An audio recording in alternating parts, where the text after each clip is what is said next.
Halo teman-teman, apa kabar hari ini? Santai aja, silakan diseruput dulu kopinya.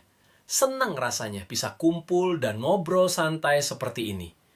Pernah nggak sih kalian kepikiran, kenapa ada ide atau hubungan yang bisa berkembang begitu subur, tapi ada juga yang layu sebelum mekar?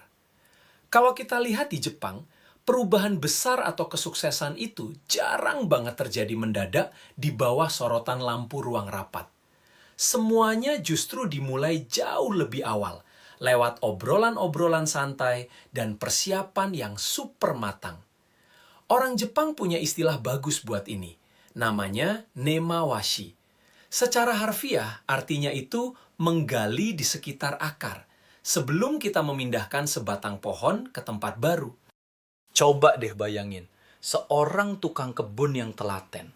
Dia nggak asal cabut pohon, dia mempersiapkan akar pohon itu berbulan-bulan sebelumnya, merapikan tanahnya, supaya pohon itu bisa langsung hidup dan bertumbuh kuat di tanah yang baru. Nah, coba bandingkan, kalau pohon itu dicabut paksa, pasti shock, stres, terus mati kan? Hidup kita di kota besar seperti Tokyo, atau bahkan di Jakarta sini, itu mirip banget. Semuanya serba cepat, serba buru-buru, kereta cepat, deadline ketat, belum lagi notifikasi handphone yang nggak berhenti bunyi dari pagi sampai malam. Kita ini sering banget melewatkan bagian mempersiapkan tanah. Lalu akhirnya bingung sendiri, kenapa kita gampang stres dan capek belakangan. Jadi, pertanyaannya, di mana kalau pekerjaan paling penting dalam hidup kita, itu justru terjadi sebelum ada orang lain yang menyadarinya. Ini sebenarnya kearifan lokal yang lahir dari kesabaran para maestro bonsai dan juga ritme musiman para petani padi yang membentuk desa-desa di Jepang sejak zaman dulu kala. Jadi begini, lemawasi itu ibarat kerja sunyi yang nggak kelihatan, tapi fungsinya mencegah guncangan dan membangun ketahanan diri kita. Di dunia yang serba instan ini, kita sering dipaksa untuk gambaru, berjuang habis-habisan demi hasil yang cepat. Tapi ujung-ujungnya, ya seringnya sih burnout atau lelah mental. Sama seperti tukang kebun yang menggemburkan tanah dan memotong akar dengan ekstra lembut. Kita juga sangat butuh waktu untuk mempersiapkan batin kita sebelum bertumbuh. Kalian pasti tahu sistem produksi mobil Toyota yang legendaris itu kan? Di balik eksekusi mereka yang terkenal mulus tanpa cacat, ada perencanaan sunyi yang bisa memakan waktu 9-10 bulan. Mereka berdiskusi dengan semua pihak dari atas sampai bawah sebelum sebuah ide benar-benar dijalankan. Saya jadi ingat cerita tentang seorang salaryman muda yang proyeknya gagal total. Waktu itu dia bikin presentasi yang menurutnya paling hebat. Tapi pas rapat, dia dikritik habis-habisan di depan umum. Kenapa bisa gitu? Sederhana aja, dia ngelewatin proses obrolan pribadi ini karena merasa idenya udah sempurna. Dia lupa kalau pertumbuhan yang sejati itu mengharuskan kita merawat bagian-bagian yang nggak terlihat terlebih dahulu. Di Jepang ada konsep yang namanya wa atau keharmonisan. Wa ini bisa tumbuh subur kalau setiap kekhawatiran itu didengarkan secara pribadi, bukan didebatkan secara terbuka di ruang rapat. Pasti rasanya tidak enak dan bikin cemas kan kalau tiba-tiba ditentang keras di depan banyak orang. Sebaliknya, betapa leganya kita kalau sebelum rapat dimulai, semua orang sudah diajak ngobrol dan memahami maksud kita. Kemampuan ini erat kaitannya dengan istilah kukiwoyomu, pintar membaca situasi atau membaca udara di sekitar kita. Perhatian yang tulus ini sering kita temukan dalam obrolan santai yang hangat di izakaya sepulang kerja atau di asosiasi warga setempat. Ironisnya, di tengah kereta komuter yang sangat padat, banyak orang justru merasa kesepian dan terasing. Lalu bagaimana kita menciptakan rasa memiliki yang sejati? Ingat tidak saat komunitas di Tohoku bangkit kembali pasca bencana 2011? Mereka membangun kembali segalanya lewat jalinan hubungan antar pribadi yang sabar dan tulus, bukan sekedar proyek fisik belaka. Memindahkan pohon itu sukses karena akarnya sudah siap. Kalau kita terburu-buru, pasti bakal gagal. Keindahan bunga sakura yang singkat itu sebenarnya mengingatkan kita semua bahwa kekuatan yang bertahan lama itu melulu berasal dari proses persiapan yang dalam di bawah tanah, bukan dari seberapa sering kita pamer di permukaan. Mungkin ada yang skeptis, aduh, cara ini lambat sekali untuk zaman sekarang yang menuntut efisiensi tinggi. Tapi coba teman-teman pikirkan lagi. Bagaimana kalau jalan yang lambat ini justru adalah jalan yang paling kuat? Kekuatan sejati itu ada pada konsistensi hidup kita sehari-hari. Mirip seperti siklus alam yang tenang tapi pasti. Ketika sebuah konsensus atau GOI tercapai, semua orang akan merasa memiliki proyek tersebut. Berbeda dengan gaya debat barat yang mencari siapa pemenangnya. Dasar kerja Jepang ini mencari bagaimana kita bisa melangkah bersama dengan selaras. Bagi anak muda zaman sekarang, ikigai atau tujuan hidup itu tidak ditemukan sendirian, melainkan tumbuh subur melalui hubungan yang bermakna dengan sesama. Saya ingat, ada sebuah klub mahasiswa yang selalu sukses bikin acara besar. Rahasianya, pemimpinnya selalu meluangkan waktu berharga untuk mengobrol santai satu persatu dengan anggotanya sambil minum kopi, jauh sebelum draft proposal resmi dibagikan.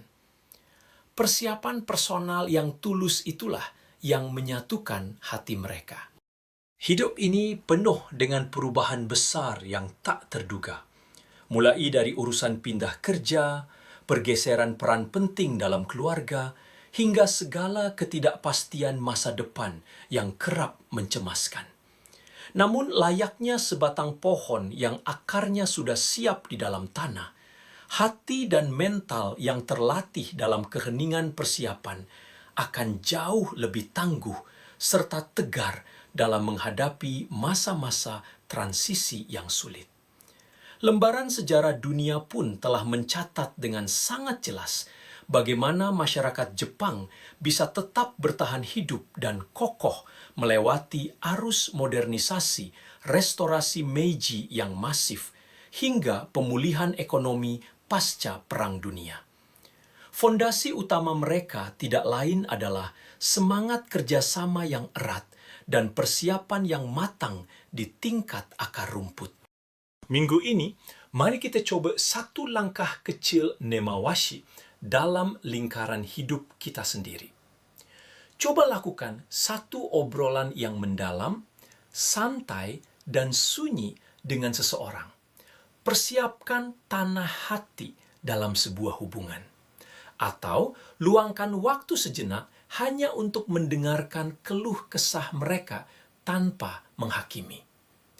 Pertumbuhan yang paling indah seringkali dimulai dari tempat yang tidak terlihat oleh mata, yaitu dalam kesabaran akar yang diam-diam bertumbuh ke dalam tanah. Persiapan kecil apa yang bisa kita mulai hari ini untuk membangun kekuatan batin yang bertahan lama di masa depan? Bicara tentang persiapan hati dan hubungan yang mendalam, hal ini seringkali mengingatkan saya pada pencarian terbesar dalam hidup kita manusia.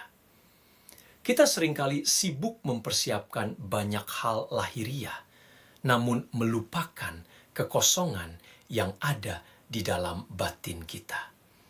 Kita mencoba mengisi ruang sunyi itu dengan berbagai pencapaian atau relasi. Tetapi rasa haus akan penerimaan yang utuh tetap ada.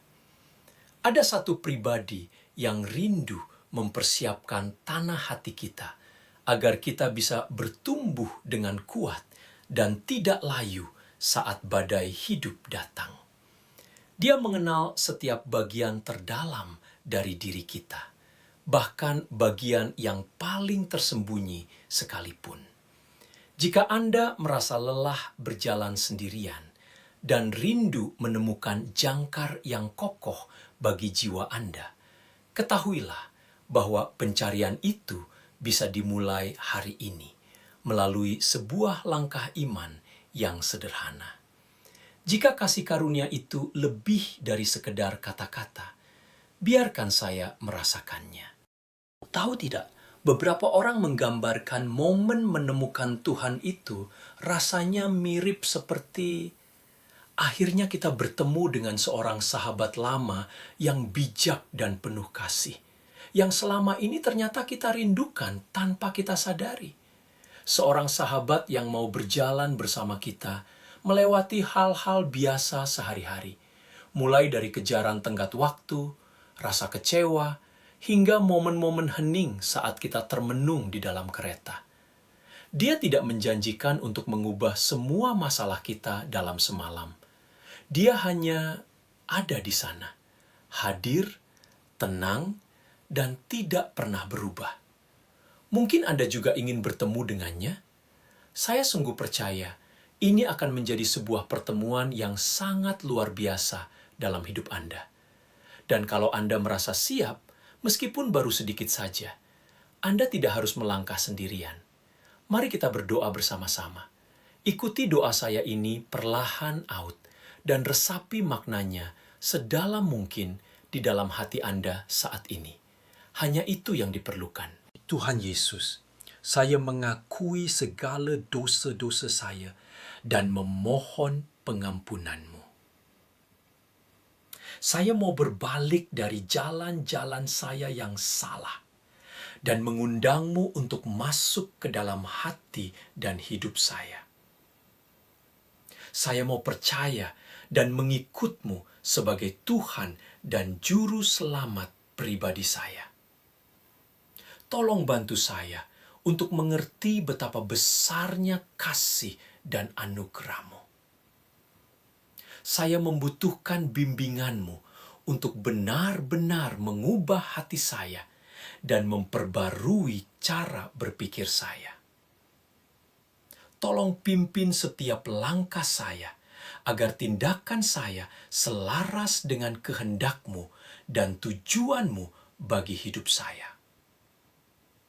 Dalam nama Tuhan Yesus, saya berdoa. Amin.